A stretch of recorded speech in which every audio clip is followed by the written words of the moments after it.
Are governments unduly suppressing religious expression during the pandemic? Former head of the Vatican's doctrinal office, Cardinal Gerhard Mueller, shares his thoughts on this and much more. And how do schools and universities reopen to students while keeping them safe from the virus? President of Liberty University, Jerry Falwell Jr., will tell us how he did just that.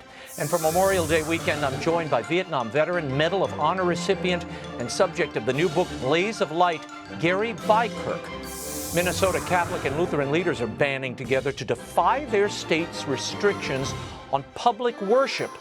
Luke Goodrich of the Becket Fund is here with an update. And EWTN radio host Teresa Tomeo stops by to talk about her new book, Conquering Coronavirus. The World Over begins right now.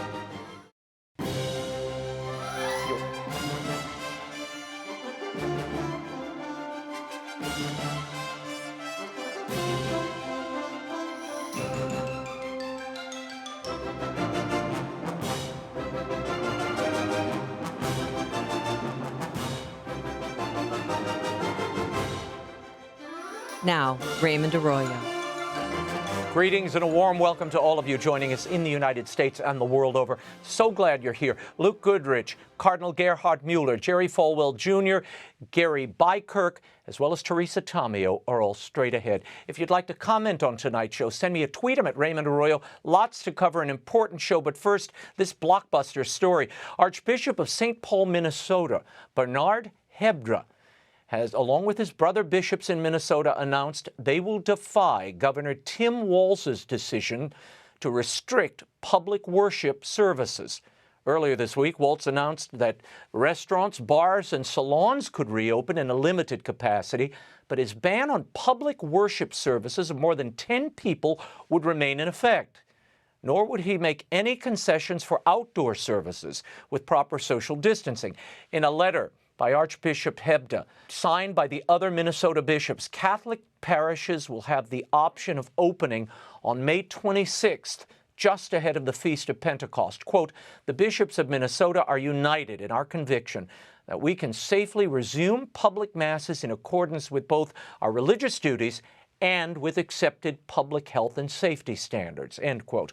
The Minnesota South District of the Lutheran Church announced they will do the same in their churches. More on this later in the program. Pope Francis celebrated Mass at the tomb of St. John Paul II on the 100th anniversary of the late Pope's birth on May 18th. Francis spoke of his predecessor as a shepherd and a prophet. He said, 100 years ago, the Lord visited his people. He sent a man, prepared him to be bishop, and led the church. He sent a pastor. This marked the last morning Mass to be streamed by the Pope during the pandemic. Joining us now, since the coronavirus lockdown, religious practice all over the world has been severely curtailed. Why is the fundamental freedom of religion being suppressed while supermarkets and department stores and even casinos begin to reopen? For more, I'm delighted to be joined by the former head of the Congregation for the Doctrine of the Faith, Cardinal Gerhard Mueller, who joins us from EWTN studios in Rome. Your Eminence, thank you so much for being here. Thank you. Your Eminence, I want to start with the Archbishop Carlo Vigano's recent letter. It was called The Appeal for the Church and the World regarding the coronavirus crackdown on religious practice by governments all over the world. Here's a bit of what Archbishop Vigano wrote. As pastors, we firmly assert the right to decide autonomously on the celebration of Mass and the sacraments, just as we claim absolute autonomy in matters falling within our immediate jurisdiction, such as liturgical norms and ways of administering communion and the sacraments. The state has no right to interfere for any reason whatsoever in the sovereignty of the Church. Your thoughts, Your Eminence, you signed this letter along with other bishops, including Athanasius Schneider and others. Why did you feel it was necessary to sign a letter like this at this moment? Yes, Archbishop Vigano asked me for signing by telephone, and I said I will support him to overcome the isolation, all the tensions between the Vatican and him, and we must give a good example for the reconciliation within the Church. And also that it is not possible that we say as bishops anything to the medical problems of the virus, but we have to speak against the instrumentalization of this virus, of this big world crisis, global crisis, by some dictatorial states or by other ideological groups which want to take the opportunity to suppress the church, to make a breakdown of the sacramental life of the church. The church is responsible for their own sacraments, for the worshipping and for the thanksgiving to God. And we have only to take over the measures of the state for the security, medical security of the people. But the state as such cannot say, we forbid the worshipping. We are not the state church. The Anglo-Saxon tradition, they have the church is subordinated to the state, but that is not the Catholic conception. We have the fundamental religious rights, the human rights, and the state must respect these rights of everybody, and it only can interfere in the security, medical security of the people. But this is absolutely contradictory. Contradictorial to open the supermarkets and other assemblies and to close the church. In France, for example, the Supreme Court decided against the state that when he said if there is a proportion between the measures, if the other institutions are open, there must be also the church be opened.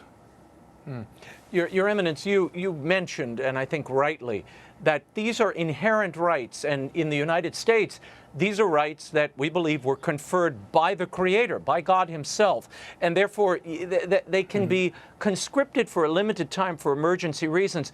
But after that, you have to take a hard look and say, how long does this emergency go on? Now, you and others were criticized for your support of Archbishop Vigano in this appeal. You've been accused of being a conspiracy theorist. I want to read another excerpt from the letter. You write here, or Archbishop Vigano wrote in the letter you signed, "We have reason to believe, on the basis of official data on the incidence of the epidemic as related to the number of deaths, that there are powers interested in creating panic among the world's population with the sole aim of permanently imposing unacceptable forms of restriction on freedoms, of controlling people and of tracking their movements. The imposition of these illiberal gestures or measures is a disturbing prelude to the realization of a world government beyond all control." Do you see a global agenda here in the handling of this pandemic? A global agenda, in a certain sense. We have a big number of dictatorial states which are enemies to the Christianity or against the religion. And in some totalitarian states, a big totalitarian states with no religious freedom. And we have some powers, global players, who are against the Catholic Church because the Catholic Church is pro-life, pro-family, and for the religious freedom. And they want to instrumentalize this situation for suppress the Catholic Church. Your Eminence, you know what many of these governors and states would say. They would say, look, we're protecting the health and well-being of the people. That's our first obligation. And if that requires shutting down masses or asking people to stay home, so be it. You would say what? In some cases could be right, but if I said if the other possibilities are given, if you can go in the supermarket, why you cannot go to the church?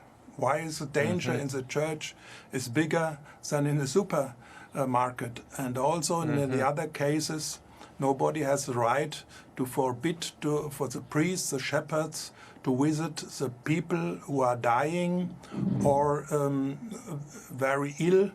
There are also social, religious right to have a pastoral care in these cases. And the security for your life is not the only value we have. We have also spiritual values. We cannot isolate totally the whole the population is not possible. No, in other cases, not possible. And we have other illnesses and other dangers in our life, and we cannot remain absolutely in our home. Your Eminence, Cardinal Robert Sarah, the prefect of the Congregation for Divine Worship and the Discipline of the Sacraments, weighed in on the coronavirus pandemic this week in an op-ed. He wrote this: "The Church has committed herself to the struggles for a better world. She has been right to support ecology, peace, dialogue, solidarity, and the equitable distribution of wealth. All these struggles are just, but they could make us forget the words of Jesus. My kingdom is not of this world." COVID-19 laid bare an insidious disease that's eating away at the Church. She thought that she was of this world. The Church must change. She must stop being afraid of causing shock and of going against the tide. Your thoughts on that, Your Eminence? Has the Church become too worldly or forgotten its mission in the name of all of these social justice, if you will, initiatives? We are cooperating with secular institutions for social justice and peace and ecology, but our main mission is to preach the kingdom of God, the deep values and the love to God and to the neighbor, to the next, and to celebrate the sacraments, to give the grace and to give consolation and to give hope. And it is clear a human being is not living by bread alone, but also by the word is coming from God. And who want to forbid the Church to do their work and to complete their mission, to preach the gospel and to come together? Next week, beginning May 24th, the Vatican begins a year-long celebration of the 5th anniversary of Pope Francis's environmental encyclical Laudato Si. Why dedicate such time, Your Eminence, and effort commemorating the encyclical of a current pope? What about, as you were just talking about, evangelization or fighting the secular culture that seems bent on suppressing religious expression? China comes to mind. With everything facing the Church, should this environmental encyclical be the primary concern right now? This was not an environmental encyclical, but was an encyclical about the creation and with some consequences for the ecology. But the basic message is that God is a creator of everybody. We are living in a common house. We have common responsibility for this world, but not only for this world, for the short time of our life here on this world, of this planet, but we have a bigger responsibility for the eternal salvation, for the eternal life of everybody. And therefore, in this situation now, after this breakdown of the sacramental life of the Church, it is very important, the evangelization, to preach the gospel and to give to people the hope that also in cases of our diseases and of our death, of the short life and all the accidents which are in this world, we have a wider horizon.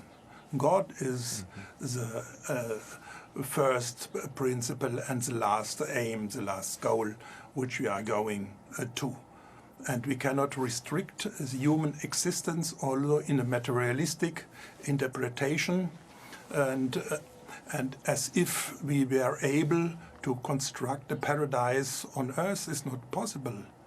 Your Eminence, we hear a lot about transparency, not only in the United States, but at the Vatican. In the midst of this coronavirus pandemic, we've heard very little about the McCarrick report. Former Cardinal Theodore McCarrick and his misdeeds. The Vatican was doing a full review of the records that they have in their possession.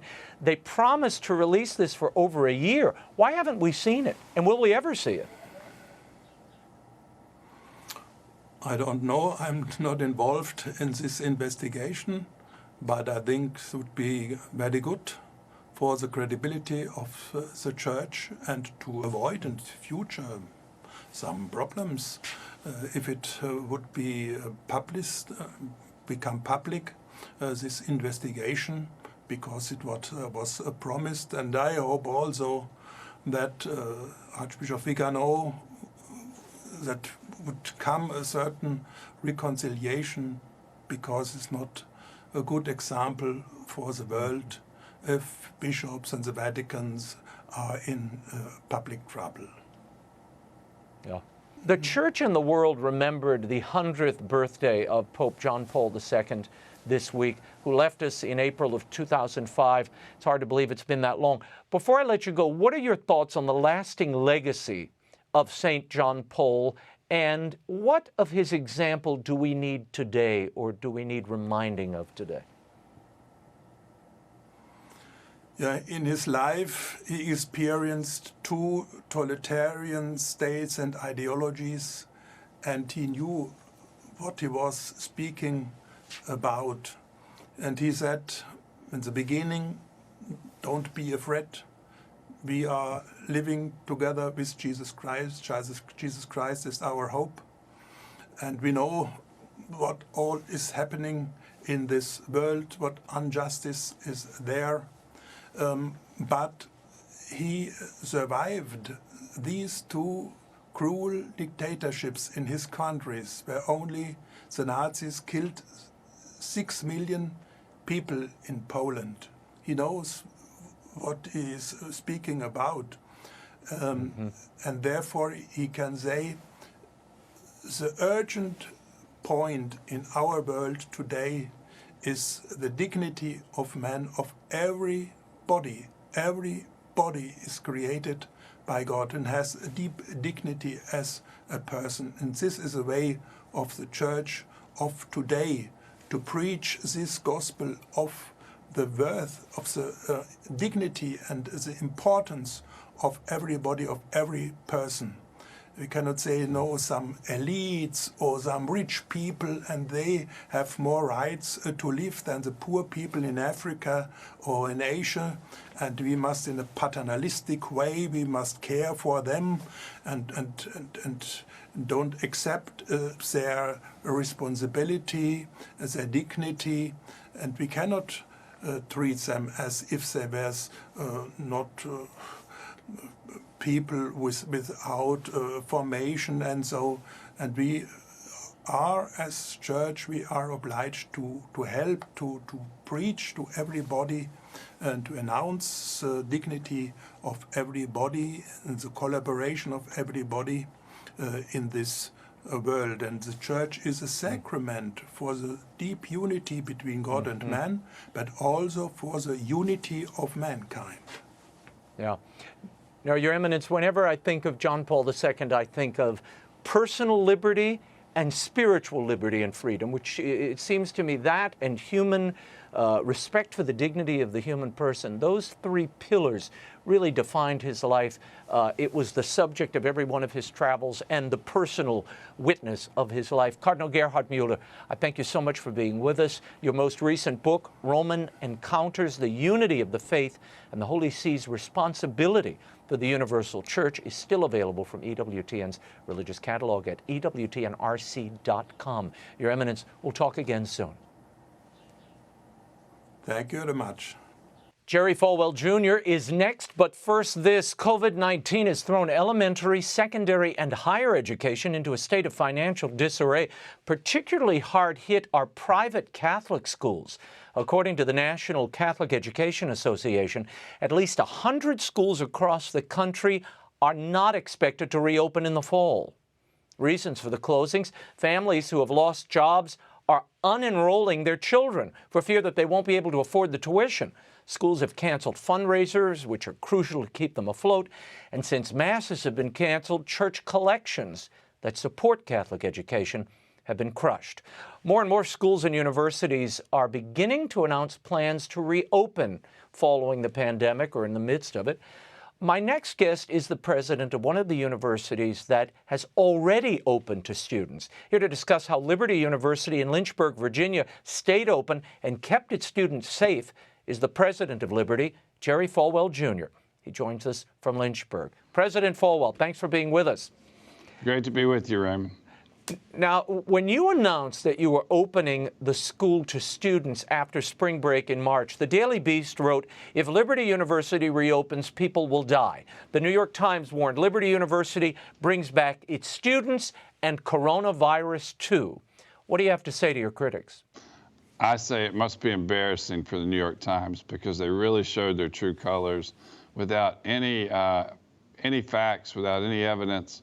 They came here, disobeyed no trespassing signs, came on campus, took pictures, published the pictures, talked to a doctor across town who had seen a few students who had had upper respiratory, which is not COVID, colds, allergies, and refused to talk to our campus doctor, even though the doctor across town said, yes, talk to their on-campus doctor. They didn't call her. They didn't talk to us. They waited. They got back to New York or wherever they went. And on Sunday, after they'd been here, they, at 12 o'clock, called us for comment. The story was already written, but they published it at 3 o'clock. And so they gave us about 3 hours to try to, we had no idea what their facts were, so there wasn't enough time for us to respond. So it was a hit job. It was completely deceitful. It was malicious, and we're taking them to court. Jerry, why did you decide to bring students or allow students back after spring break? And what was the result? Well, there were a certain number of students, just like lots of schools. We weren't the only one, but there were a certain number of students who, you know, we went to an all online format during spring break to meet the governor's orders. But we knew there were a lot of students who didn't have high-speed internet in their homes, who didn't have, or who may have had elderly relatives living at home, or who were international students who really had nowhere else to go. And so we spent all week looking for a safe way to bring them back. We had a campus built for 16,000 with 1,200 students here. And so you talk about social distancing. They had a hard time even finding anybody to talk to. But we had all the classroom buildings open so they could spread out even more. We had all takeout food. We had the double janitorial staff cleaning every hour. And, you know, it worked. 0 cases at the end of the semester of anybody who was living on campus or at offices on campus. And it's a testament to what, you know, what if it's done right, what can be done this fall. I feel bad about those Catholic schools you were talking about, but yeah. I encourage them to not buy into this idea that you have to shut down to be safe. I think it's there's ways to do it and to do it right, and yeah. I hope they don't go out of business. I'm sorry to hear that news. Yeah, well, there are also studies that show that the children contacting it don't pass it on. They're not the super spreaders that initially were feared. Now, you've got 16,000 students on campus. About 60% of them live on campus in dorms. In the fall, how are you going to negotiate this when you've got 16,000 instead of 1,200 on campus? Can you repeat what you did during the spring? Our enrollment for the fall is, you know, we have 100,000 adult students online, and that enrollment is soaring right now. That's the highest it's ever been. But the resident students, we're giving them the choice. And we've told them we think we can do it safely, but there are risks, and it's your choice whether to come back. But our numbers are the same that they were the same day last year. So it looks like we're going to have the same number of students this fall that we had last fall, and that was record enrollment. So I really think, I think people are wising up to the fact that states like Texas, Florida, that didn't shut down, but who protected the ones who are most at risk. I think what we'll do is, I talked to a doctor yesterday. He said if your professors are older and they're at risk, if they'll just wear a mask and stay at least 6 feet away from the students, there's no risk at all to them. And that was his advice. But, you know, we'll explore lots of options like that. But I think I think our focus is going to be protecting the ones who are at risk, because Purdue University had it right a few weeks ago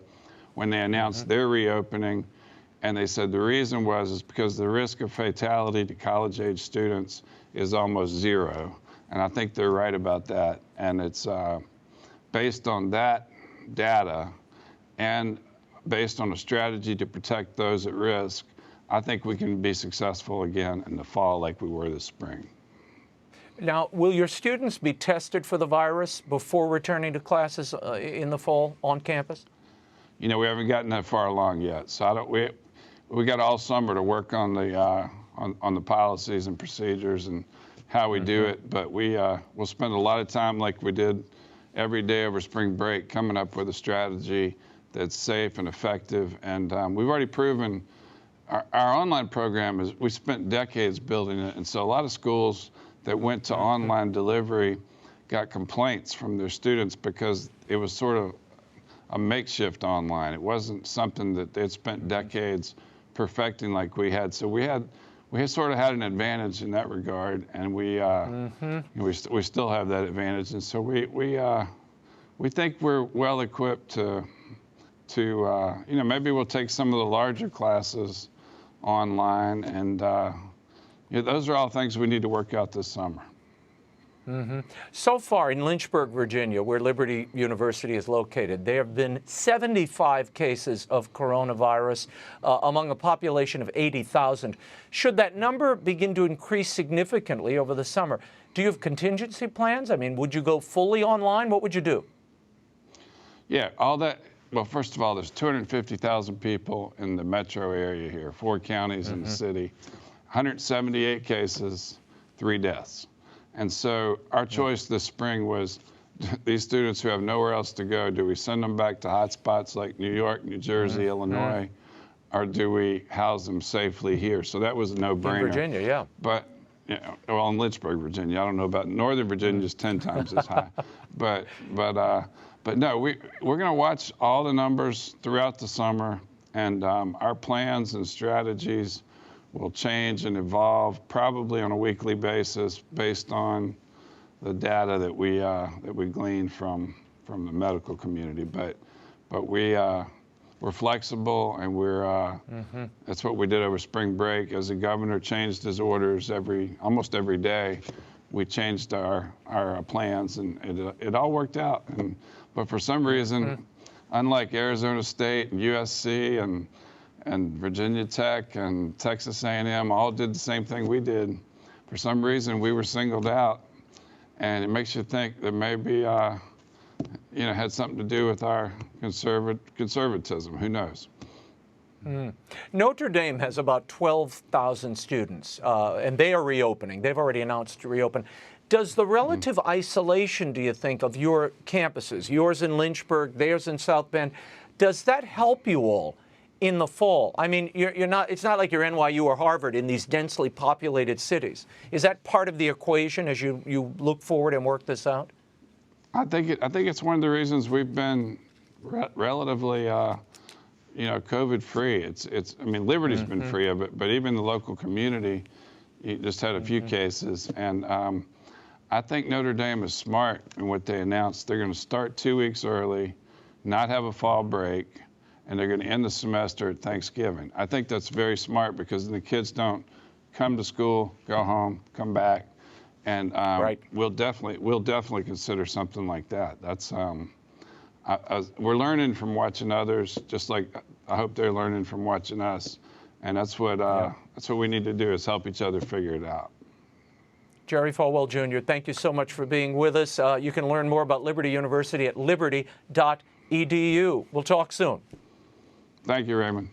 Memorial Day weekend is upon us, and this year, due to the pandemic, wreath laying at veterans' burial grounds will be limited to veterans and their families. Even Arlington National Cemetery is limiting access. Usually they see 3 million visitors, not this year. There seems little that has not been affected by the coronavirus. Joining me this evening to commemorate Memorial Day and share his incredible story and faith is Green Beret, Vietnam veteran, Medal of Honor recipient, and subject of the new book, Blaze of Light. Please welcome Gary Beikirch.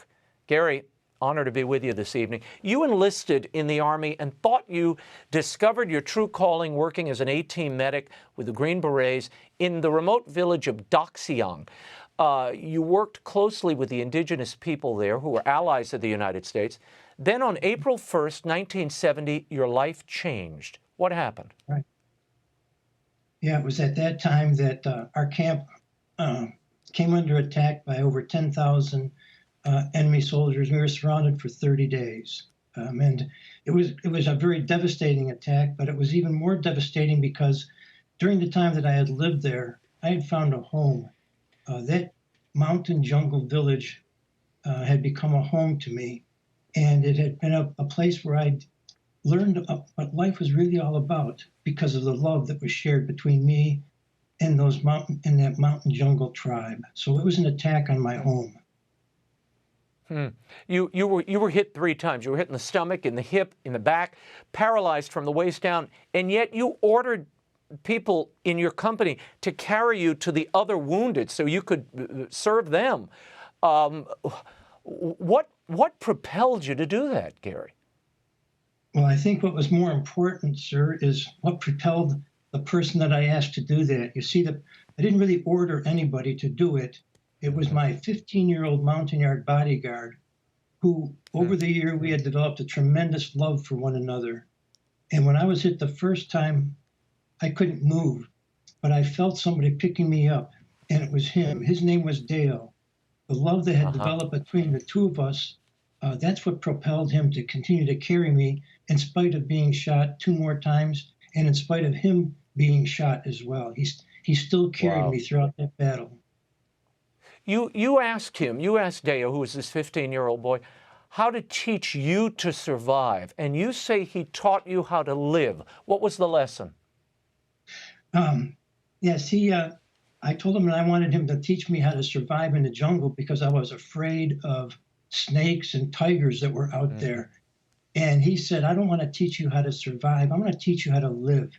You see, that jungle tribe, they lived in the jungle. That provided them a life. That's how they gained their sustenance. That's how they were able to live through each day. So he taught me how to look for things that were beneficial, look for things that I could use as a strength, look for things that I could use to build up my life. In the midst of frightening and threatening things, look for those things that you could use in the future as a strength, as a positive influence in your life. It was a great lesson. Yeah, what a lesson for all of us now during this pandemic. After the attack, you were taken to the 71st Evac Hospital. And one day a chaplain came to your bedside and asked if you would like to pray. How did that experience shape and change your faith? Actually, I don't think I had any kind of a faith before that, sir. I had become a Green Beret believing that if I wanted anything in my life, I could get it myself. But I say that my courage failed at that time because I was going unconscious, and I thought that I could use everything that the Green Berets had taught me, all the skills that had brought me success. I thought I could use those to keep from dying, to keep from going unconscious, but I couldn't. And that chaplain came there and he asked me if I wanted to pray. And I said to him, I don't know how to pray, sir. I don't even know who to pray to. And he said, that's okay. God knows how to listen. And at 24 years old, I made my first prayer because I was empty. There was nothing left inside of me. There was just the shell of a person. And I said, God, if you're real, I need you. Something happened at that moment, and that there was an awareness, there was a peace, there was a sense that came over me that there was something greater than myself that was real and greater than death, greater than my fear. And not only that, but there was the sense of affection that it cared for me, and it brought an immediate peace to me. I wasn't miraculously healed, although a faith was born at that moment. I knew that there was something greater than myself in life. And it became my mission to find out what is it that's there that's greater than all these things. After your time in Vietnam, you returned back to a divided America, and you felt the need to drop out of society. For 18 months, you lived in a cave in New Hampshire. Why, and what did you learn living in that solitude?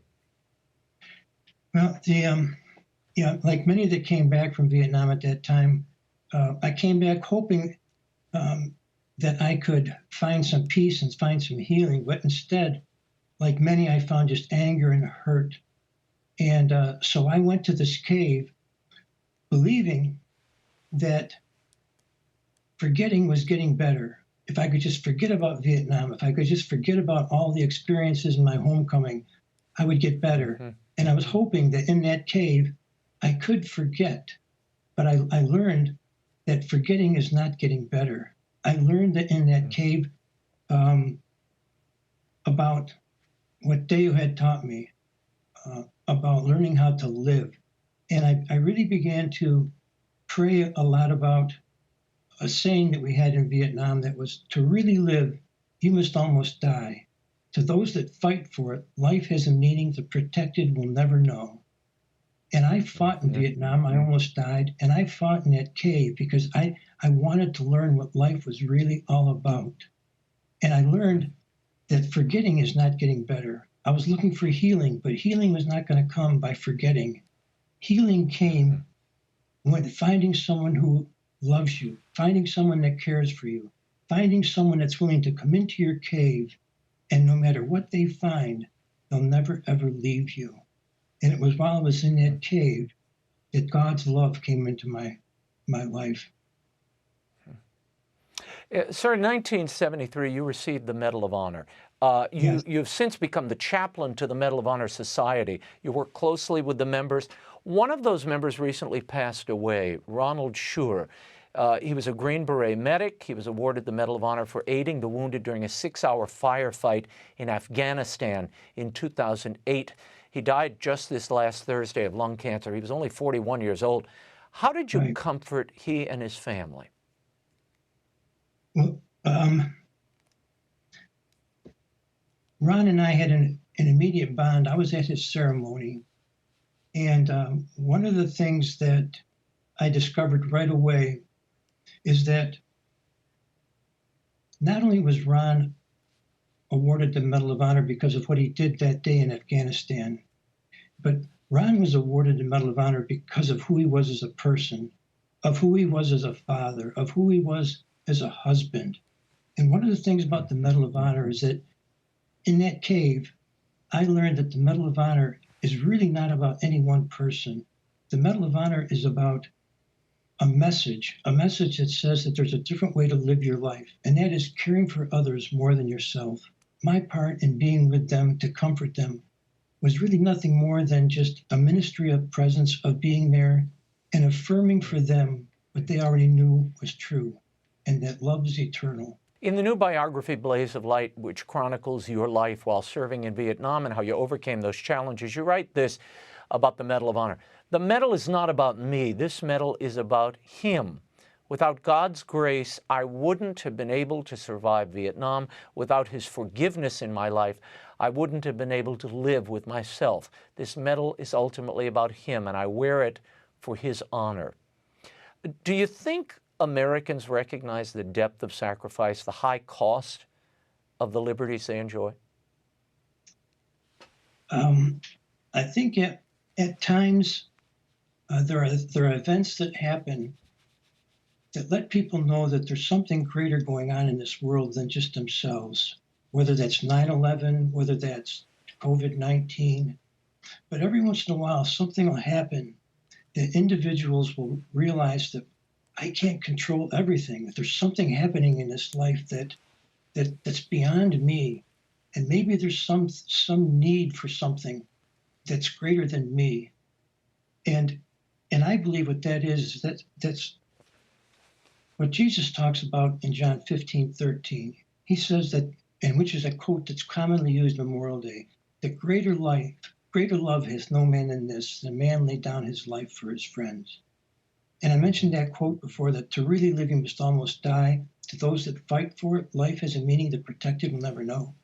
What that meaning is that there's a greater love that exists. There's a greater love that exists for us to experience. And so many of us believe that love can be achieved by more money, by greater cars, by nicer things.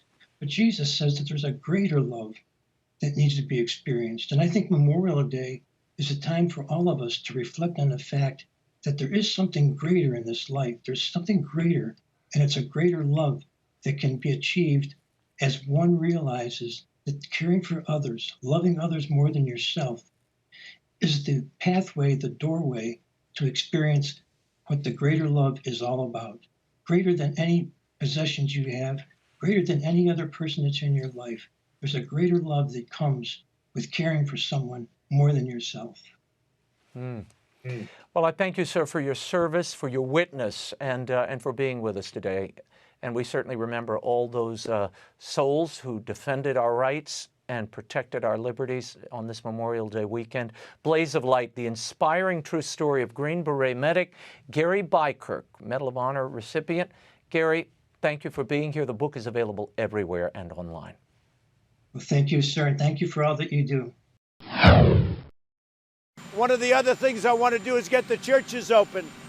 The churches are not being treated with respect by a lot of the Democrat governors. I want to get our churches open, and we're going to take a very strong position on that very soon. That was the president addressing these governors who are suppressing the reopening of many churches across the country. Joining me now with an update on that showdown in Minnesota over the public celebration of masses is Becket Fund senior counsel Luke Goodrich. Luke, thank you for being here. This certainly puts the Minnesota Catholic bishops and Lutheran leaders in a direct confrontation with the state of Minnesota. The governor permitted malls and bars and restaurants to operate at 50% capacity, but he's denying churches the same right. They're restricted to 10 people for indoor worship. Luke, you're part of the team at Becket representing the Catholic bishops. The bishops have announced their own plan. They want to reopen with a third of the capacity in their churches, and they're just announcing they plan to do this. Can they defy the governor on constitutional grounds? Right. The problem in this situation is that the governor has really told religious groups that they have to go to the back of the line when it comes to reopening. Like you said, malls can have large gatherings of people, up to 50% capacity. Tattoo parlors, even restaurants, even casinos are opening, and the governor has said, churches, no more than 10 people. So this is outright discrimination against churches, and it's really not permissible under the First Amendment.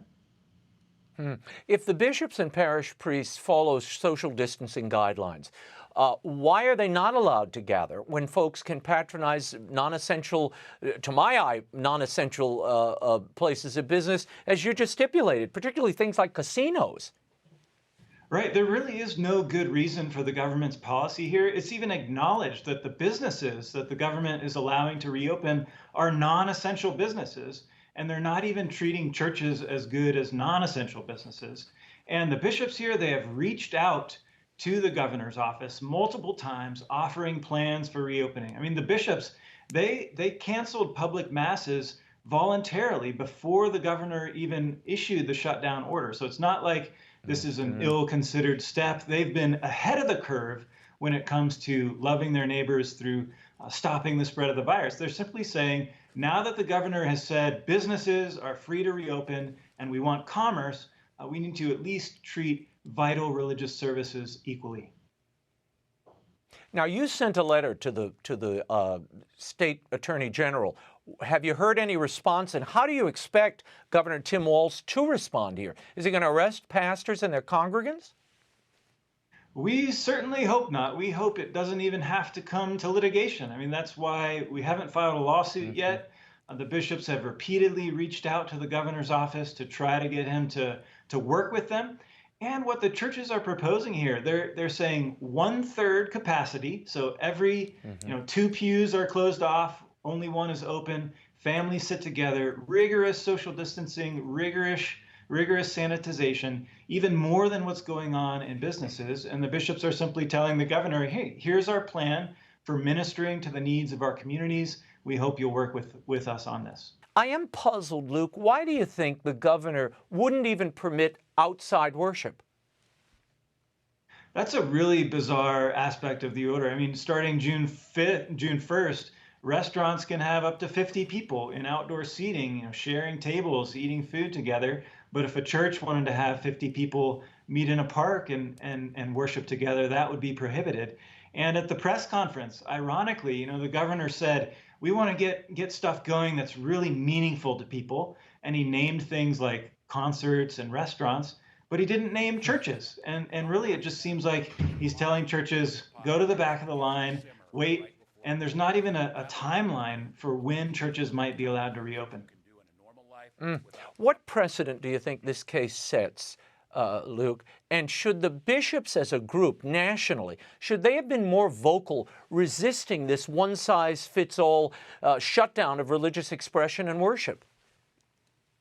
Fortunately, the good precedent is already on the books, and it's under the First Amendment. The government can't treat religious worship as second-class type of activity. And when governors issue uniform orders and they're treating everyone the same in the height of the pandemic, maybe that's permissible temporarily under the First Amendment.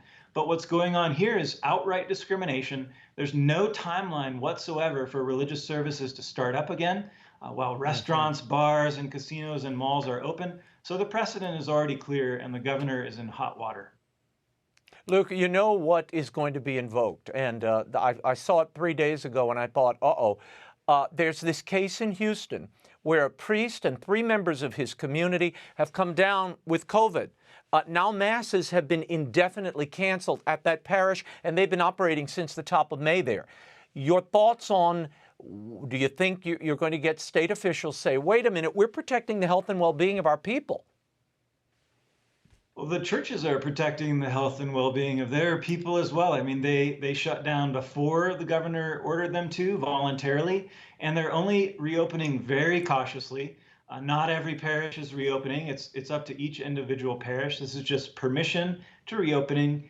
But if they want to reopen, they have to follow very strict social distancing requirements, even stricter than what is already allowed by the governor in businesses all across the state. So if the governor wants to point fingers, he's going to need to point it at the large businesses with large numbers of people that he's allowing to reopen under his order. Luke Goodrich of the Becket Fund, thank you for being with us.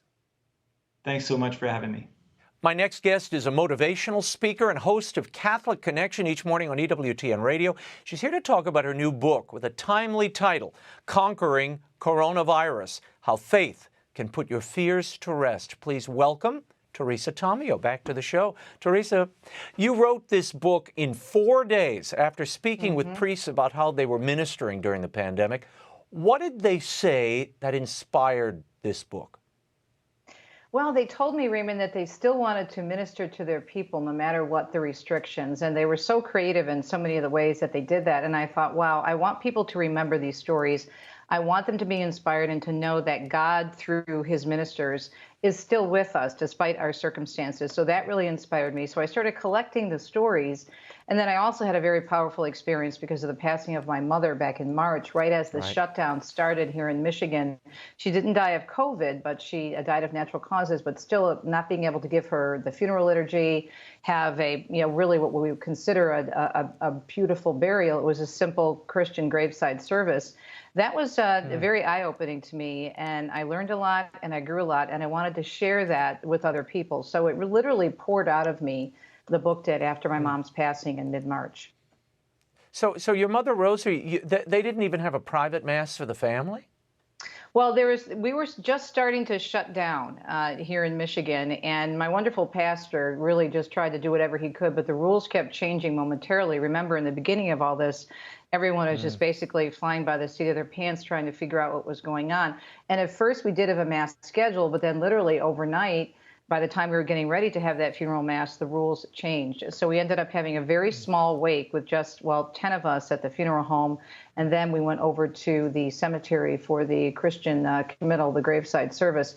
But I'm confident that we're opening up again here in Michigan. As a matter of fact, this week we have masses now. This weekend we'll be having masses again. And for me, being able to eventually have that mass, I think will be beautiful. And my pastor has also said we'll still live stream it so all my Italian relatives in Jersey and around the country can join us. So I'm looking forward to that. That's nice. Now, you relate the pandemic we're facing today to the attacks on 9/11, when the country saw an outpouring of faith. The virus has impacted the number of people praying in the United States. According to a Pew poll in late March, praying during COVID-19, more than half of all U.S. adults, 55%, say they have prayed for an end to the spread of the virus. That'll get their attention. So have some 15% who say they seldom or never pray, and 24% of people who say they do not belong to any religion. Now, people are open to pray, particularly, I think, because they're in desperate straits. Do you think it'll continue once the pandemic is over? Remember, mass attendance went up and then it came back down after 9/11. Is there a danger that some of these dioceses or parishes will not survive? Well, I think there is definitely a danger of that. And that's one of the other reasons I wrote the book, because I don't want us to forget what happened after 9/11. And I'm not just talking about the horrific acts themselves. Obviously, we'll never forget that. But as you said, the numbers went up, then they went down again. And we have this interest right now. It's still out there because there's still so many unknowns depending on the fallout of the pandemic. But I do think that we're set up differently than we were before, nearly 20 years ago. I think because of the situation of not being able to reach out to people in person through Mass and the sacraments and other events that we have at church, conferences, that we were forced to do things differently. And some of these, I think, events that we're doing online will keep people connected. And I think because so many had to go online with the Masses, I think there's a renewed interest in actually seeing the Mass. Even faithful Catholics, of whom I spoke, and have told me that they're looking at the Mass or looking at their own parish differently. So I'm optimistic. But again, another reason I wrote the book is to remind people that we need to really take advantage of this opportunity in a good way and remind people of what's available to them in the faith. But if we let it go, we're missing a huge opportunity. One of the chapters in your book is called Resurrecting Time-Tested Traditions, and it deals with bringing back the old norm, especially for families who now have time to eat together and pray together, look out for their neighbors and so on. How important is it to take that time and examine our lives and make permanent changes as we move back to that old norm? I think it's huge, and the idea of the old norm actually was something that was preached in a homily by one of our associate pastors after we first started having online masses at our parish.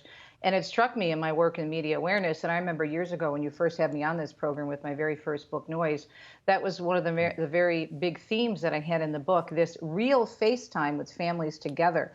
You know, the Center for Addiction and Substance Abuse still says if they could get families to have dinner with their children uninterrupted by the media at least 2 or 3 times a week, they would see a huge decrease in the number of addicted teens, whether it be marijuana, whether it be alcohol, whatever the addiction or the substance abuse, because that real FaceTime is so important. And I think that's being rediscovered now.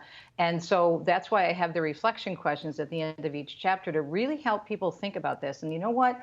God is using this. He didn't cause this. He's allowing it to happen. Romans 8:28, all things work together for good. But we need to see the positives that are coming out of this and take advantage of them and build on them. You point out that how we see this pandemic is important as either an obstacle or an opportunity to deepen our relationship with God. How can we see this pandemic as an opportunity, Teresa? Well, I think it's some of the items we were just talking about, where there's a renewed interest in prayer and faith, and more people are watching Mass and maybe rethinking they're being raised Catholic, maybe fallen away Catholics are coming back. For me, I know that there are a lot of people listening and talking to people who've lost their jobs. Well, I lost my job more than once in my secular media career, and it wasn't during a pandemic. It was just because that's the media. They change on-air personalities, as you and I well know, like they change ties and underwear. And every time something negative happened to me in my professional career, God used it as he may have closed a door, but he opened a huge picture window. And so I think this is an opportunity, as scary as it may be for some people, to really think, am I really following God's will in my life? Am I doing what God called me to do in terms of using my gifts and talents? When I was in the secular media, I was doing a fairly good job of being a reporter, but I wasn't really tapping into all those things the Lord wanted me to do with my communication skills. I was limiting myself to covering car crashes and fires. Let's be honest. That's what the secular and local news media do. I mean, if it bleeds, it leads. There's a reason they have that saying. So when I had that time in between those jobs, I really started to think and pray as I was making my way back to the church. And if I hadn't been fired or laid off, I wouldn't be sitting here talking to you right now. So there is always a silver lining. I'm not saying take a Pollyanna approach, but I'm saying if God is allowing this to happen, there are reasons for it. And let's go a little bit deeper and see what he wants to do this time that we have. This book it's really a collection of stories illustrating how God works through everyday people and the small signs he offers to take us through difficult moments. As you mentioned, you have reflections at the end of each chapter. What do you hope people take away from this beyond this coronavirus thing? I mean, if you speak to some doctors who specialize in infectious disease, they believe this thing is cresting and burning out, and it may burn off the way MERS and SARS did. It could, it very well may be, but I think two things. First, just because of the way, let's be honest, the secular media and certain politicians are handling this could be with us for a while, and we're going to be dealing with a lot of the economic fallout, not to mention the pain that people are going through in terms of the uncertainties and all of these other issues that you and I cover on our shows regularly. But I think for me, what I'm trying to get people to do, in addition to recognizing God in all things, is to, as we say in TV, pull out for the wide shot. So what does this mean? Okay, so please God, no other pandemic might not come along in our lifetime, but if we're still on this earth, we are going to suffer. God tells us that the rain falls on the just and the unjust. So how are we going to have, what is our reaction going to be? How are we going to respond to the next area of suffering in our lives in terms of hopefully this will equip us better to learn something from those negative experiences that we go through, whatever they may be. And again, please, we hope that nothing like this again. But at the same time, there's a reason for it. And I've always found that there's great growth to be had. And the Catholic Church is such an amazing teaching on suffering. There's great growth to be had and learned when you go through a tough time. I mean, I heard a Bible study teacher say once, a very long time ago, all sunshine makes a desert. We normally, not that we ask for suffering, nor do we want it, but we normally don't really learn all that much when everything is hunky-dory and we're, going along just fine. It's when we have to struggle and we really have to dig more deeply that God teaches us some pretty profound and hopefully long-term lessons.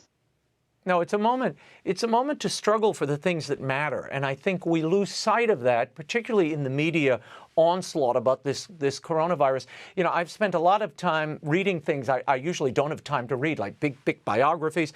I dove into the John Adams biography, the Hamilton, the Washington biographies. That revolutionary period, they were riddled with yellow fever, which Alexander Hamilton got, smallpox, which half of Washington's army contracted. These people were fighting an invading army and smallpox. But the focus of liberty, human freedom, their rights that were given to them by God that they wanted to defend, that was paramount and worth the struggle. And I think we've got to kind of shake ourselves out of this. We've got it pretty easy. I mean, you can call up food and you can watch Netflix all day. We need to get the fight back. And I think that includes for your faith. So thanks for reminding us of the things that matter, Teresa. Conquering I really coronavirus. Go ahead. I was just going to say, I really think you made some great points, just wrapping up. Personal freedom and religious freedoms, they can be taken away from us so quickly, and especially here in our state of Michigan. We have people from all political persuasions that are showing up in our state capitol over and over again because they're fed up and they feel like they are being trampled on. But I think it's an awakening. I think people are recognizing, as you just said, that we have some pretty good foundations in this country that we don't want to lose. So I'm hoping that the book wakes us all up, including myself. I've learned a lot through these last few months, and there are lessons I think that I'll never forget. It's a great read. Conquering Coronavirus, How Faith Can Put Your Fears to Rest by Teresa Tomeo. It's available at bookstores everywhere and online and through EWTN's religious catalog at EWTNRC.com. Teresa, thank you. Stay safe. Thanks, Raymond. God bless. Summer reading season is nearly upon us. All 3 installments of the Will Wilder saga are now available in paperback and audiobook. Go to willwilderbooks.com for a preview. You can order there. And don't forget, The World Over is now available as a podcast. It's easy. Find us on Apple's iTunes podcast store. Search World Over. And on Spotify, search EWTN World Over. That's all the time we have until next week. We'll be here scouting the world over for all that is seen and unseen. On behalf of the staff and crew of EWTN News, thank you for watching. I'm Raymond Arroyo. Bye now.